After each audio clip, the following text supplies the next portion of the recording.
What's up, Mr. Chef? It's Chase Lugay. He's sending you this video instead of a document because he's too lazy to type. In today's video, Chase, aka me, will be talking about the Rube Goldberg machine that you're seeing on the screen right now. I will be talking about my device, the transfer of energy and momentum for each part of my device, uh, the 9 transitions along with a blueprint of my device, and my final reflection. And I'll show the video again too, just to complete that part of the rubric. Part A! Woo! Alright, so the device that you see in the video is a Rube Goldberg machine. The Rube Goldberg machine is the device that sets off multiple reactions in order to have one simple thing done.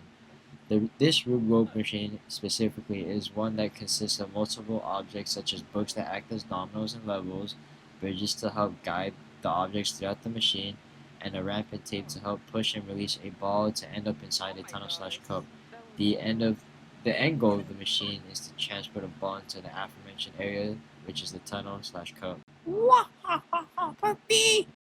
Alright, so I decided that if I wanted to get this project done and over with, I should just combine all these parts into this one segment of the video. This is our Rube Goldberg machine. As you can see, there's a lot going on. So I drew a map for us to understand. This map I will now explain the transfers of energy. So first and foremost, we have the transfer of momentum. Whenever we're knocking something down with this machine, starting from the book hitting the yarn, we're going to then hit everything, and therefore everything transfers its momentum by colliding with everything.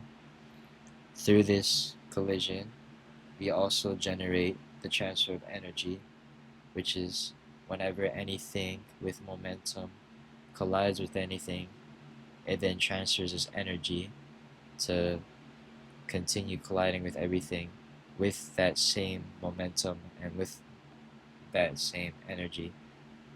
And through that, we also have potential and kinetic energy being generated each time something hits something. So whenever something hits something, that is potential and kinetic energy going to work, trying to do its magic and stuff. Essentially what everything's doing is that everything's knocking each other down with the same amount of force, and therefore it transfers its momentum, it transfers its speed, and everything that therefore collapses and collides with each other has potential kinetic energy that should be relatively the same. Of course, we're going to use gravity as a principle of this, as gravity helps accelerate the Rube Goldberg machine to make it faster and also to make it function as well, because if we were doing this to make something from up high collapse, we wouldn't have enough energy or potential kinetic energy being generated because everything's trying to go up. So the reason why we point it down is because we want that potential kinetic energy to be generated. And therefore, that is the use of gravity in this machine. And that is how the energy transfer happens in this machine, and as well as the momentum. There are around 10 transitions for this machine, and for some reason Adobe Premiere Rush has it at 14 seconds long, Microsoft has it as 11.5, and then Apple has it at 12. So if we add it all up, that makes 37. 37 divided by 3 is like 12, so it's 12 seconds, Mr. Chef. Also, if you read the blueprint, there are like 10 transitions. Transitions. Thanks for watching.